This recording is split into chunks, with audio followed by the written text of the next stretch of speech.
I could go back in time and tell my 16-year-old the first thing that she needed to do to heal her trauma, I would tell her to unsuppress her emotions. Emotions are essential to life on earth, to experiencing a full life. And the suppression of your emotions makes you extremely vulnerable to abusive people, abusive dynamics, abusive friends, abusive environments. Children who experienced childhood trauma, one of the common survival mechanisms that they develop is emotional suppression. In dysfunctional families of childhood trauma, the reason why children suppress their emotions is because there's a couple reasons. The first is that emotional processing wasn't modeled. They didn't have anyone to teach them through behavior or modeling what it looks like to have an emotion, feel it, process it, and let it go. On the more heavy side, emotions were generally unsafe to express or experience. This is really common with negative emotions. And the modeling of emotions, not only were their parents not, your parents, not processing their emotions or teaching you how to process, they may have modeled them in ways that came with physical and emotional harm. So this creates a negative association with emotions, negative associations with emotions. And so I'm going to give you some examples of these negative associations. When adults offer dismissive support without curiosity or space being held for you and your feelings.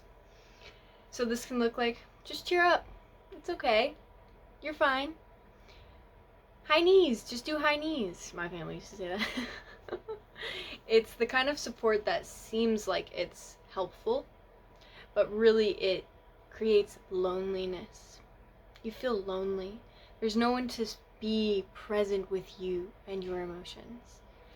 So now you create this negative association with emotions. When you feel emotion, you also now feel loneliness. Another one is adults behaving fearfully with their emotions. This is a big one with anger. When adults get angry, they take it out on you, they take it out on others, scream, throw things, all those things. Now when you feel anger, it's associated with danger and all those traumatic memories of your angry parents. Anger is also punished a lot in families. And parenting, which creates another negative association with anger, that it's bad to feel anger. Anger is a bad emotion, when anger is actually an extremely important emotion. So now when you feel anger, not only... Another one is adults shaming your sadness, anger, fear. This is a big one with sadness, being told that you're too sensitive, being told to stop whining, stop whining.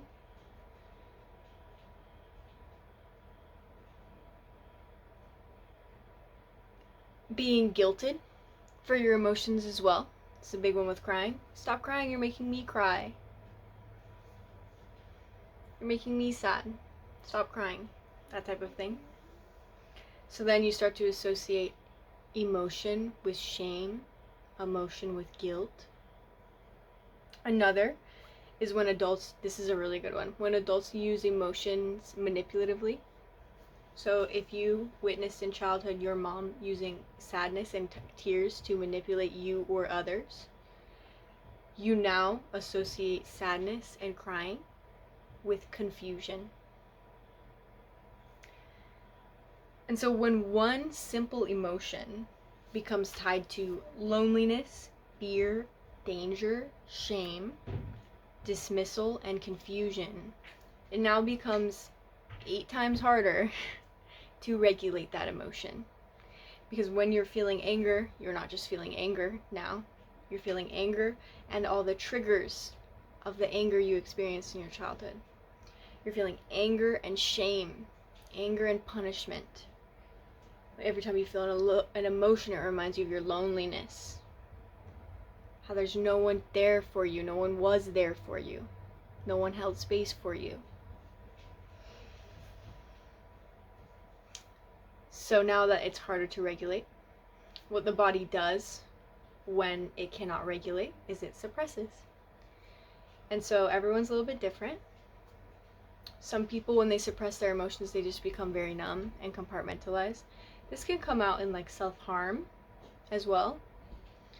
Or some people might bottle and suppress and kind of have big angry outbursts or big emotional outbursts after they suppress them. And then this suppression becomes automatic. So you learned in childhood that in order to have some sense of safety or connection with your family that you needed to suppress your emotions. So it becomes automatic, where every time an emotion would arise, your body already shuts it down. And so it's kind of an unconscious pattern that has to be rewritten. So not only do these negative associations apply to negative emotions, they also apply to positive emotions. So an examples of negative associations with positive emotions, how they're built. If you had emotionally unavailable parents who never shared or mirrored your joy back to you.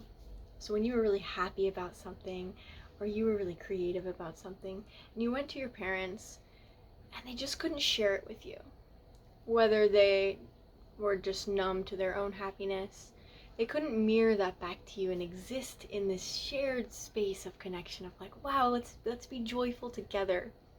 That's what connection is. Another is if you had a parent who envied you, envied your joy, envied your excitement because they didn't have it. This is something that is felt. Every time you feel excitement, there's this sense of danger. Every time you feel joy, there's this sense of disconnection from your parent. Feeling unloved. And so let's go back. When you had emotionally unavailable parents who never shared or mirrored your joy back to you, your positive emotions are now associated with loneliness. And when you have parents who envied or were triggered by your joy and excitement, your positive emotions are now associated with danger as well as distance, rejection as well. And again, another one, if you witnessed performance or fake happiness, fake positivity, fake emotion, your parents doing that, you can now associate happiness, positivity with confusion. That confusion of like, why is this person fake? Why does what they're saying and doing not match what I'm feeling they're doing? That type of thing. So same thing. Your positive emotions become tied to loneliness. Every time you feel happiness or joy, you now feel lonely. Every time you feel excited, there's this sense of danger, anxiety. Every time you feel happy, it can remind you of confusion. And so you come to this point where a lot of adults are, where you don't actually feel happiness. You don't actually feel love, joy, or excitement anymore. So this also is a big thing for anger. When you feel angry, if you feel angry and you just feel angry, you can just process it, let it move through you, let it flow through you. It's not the most comfortable thing, but you become more comfortable the more you feel it. When you feel angry and you have all this trauma around anger, your anger is now laced with a trigger, and it's going to make it a lot harder to feel and control that anger. Same thing with sadness. When you cry, when you're sad, and you get that feeling like you're about to cry. And for me, I've experienced this where I used to just like cry so easily. And it was because crying felt unsafe. So when I was sad, not only was I sad, I felt unsafe, which made me even more sad and made me just bawl, not be able to control it, to cry. And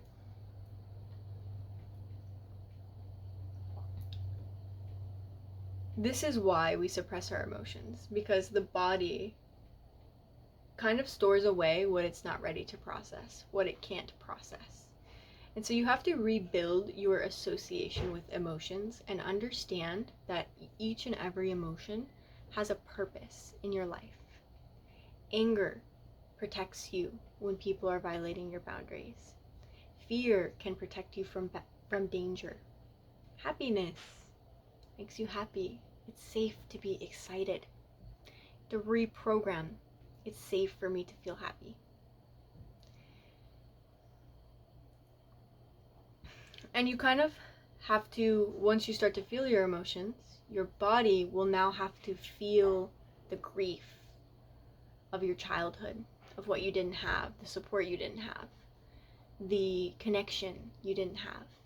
You'll now have to work through the loneliness that you felt tied to your emotions, the trauma of anger being taken out on you. And that's a lot of work to do. Once you kind of get through some of that trauma, you'll begin to be able to feel your emotions, and it's just an emotion. There doesn't have to be so many triggers laced into everything. And so as far as how I unsuppressed my emotions, the catalyst was a light code music session for me. And I'll share my experience. After this session, there was an activation of my emotional body where, for the first time in my life, emotions would come up and I would just feel them. It's like they just passed through me. And it was such a new experience at the time to just have a negative emotion come up and be so present that it could just leave. And we can love all of our emotions. For me personally, I love to cry. And if you want to feel happiness and joy and love, you also have to feel sadness and pain. They coexist on this earth realm. And so once you kind of get through with your negative beliefs about emotions, this becomes a lot easier. Some examples of negative beliefs could be sadness is unsafe, anger is unsafe, it's not safe to be excited,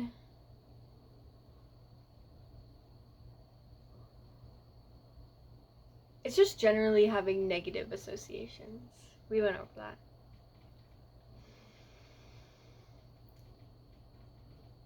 And let's talk a little bit more about vulnerability and how not having emotions makes you vulnerable to abusive or toxic people.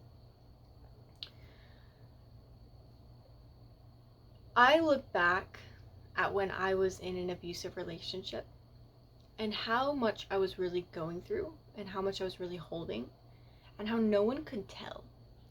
Even looking at videos of myself from the time, I couldn't tell.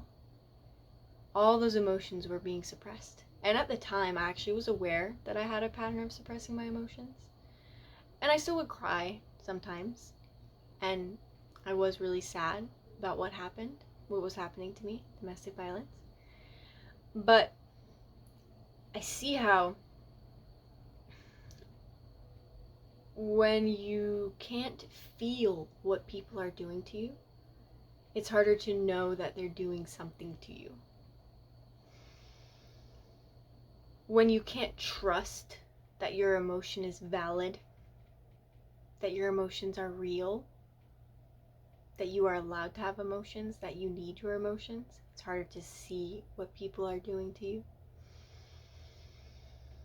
And generally, when you are emotionally unsupported, you're more likely to look outside of yourself to receive any breadcrumb of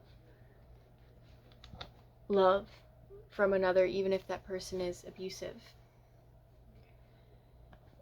And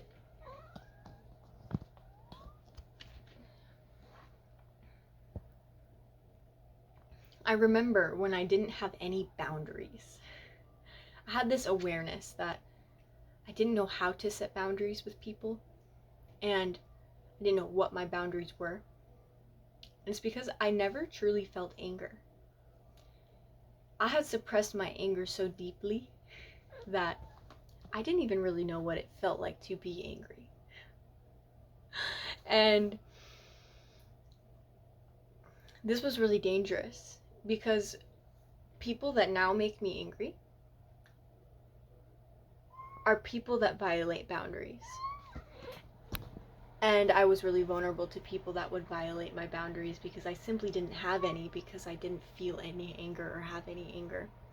Your anger shows you where your boundaries are. Your feelings show you where your boundaries are. So you need your feelings to have boundaries. You need your feelings to choose the right people that are for you. And so you have to get comfortable with feeling your feelings to do this. One thing that is really common is that, commonly told for this, the common advice, not unique to me, is that you should, it only takes 30 seconds to like 2 minutes for an emotion to process. So if you can feel your emotion just for 30 seconds, just let it exist in your heart, you'll notice that it just melts away, just goes away. And you're back in the moment until the next one comes. And you can just ride the waves of your emotions. This creates so much ease and flow. And you can build this detachment to having positive emotions. And you won't be detached. What I mean by detached is the trauma, the trigger, the attachment to always feeling positive. Because if you feel negative, you're unsafe. Once you realize that it's safe to feel negative emotions, it actually helps keep you safe to feel negative emotions. Honey, Sushi, honey, why are you meowing? Sweetheart, I love you. He's making me lose my train of thought. Once you realize that it's safe to have your emotions, you have this detachment where you don't need to feel positive because you're okay with feeling negative because it's beautiful. And so again, people are different. Some people may suppress all their negative emotions. Some people may suppress both. Some people may suppress only their positive emotions.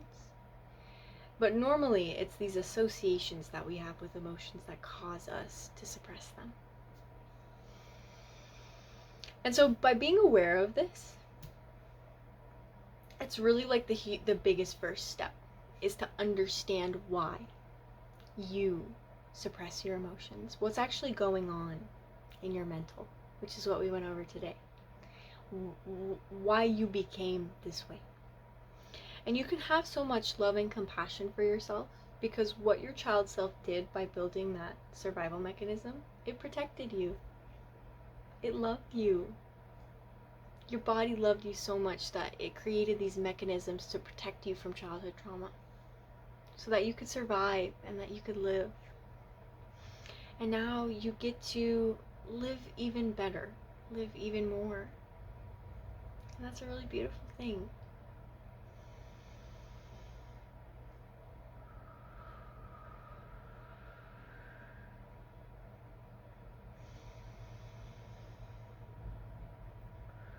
Thank you for watching. My name is Abigail Ellington. I help people understand themselves, others, and the world for emotional healing and spiritual awakening. If you'd like more from me, subscribe to the channel, comment down below. Love to hear from you, and I will see you in the next one. Bye.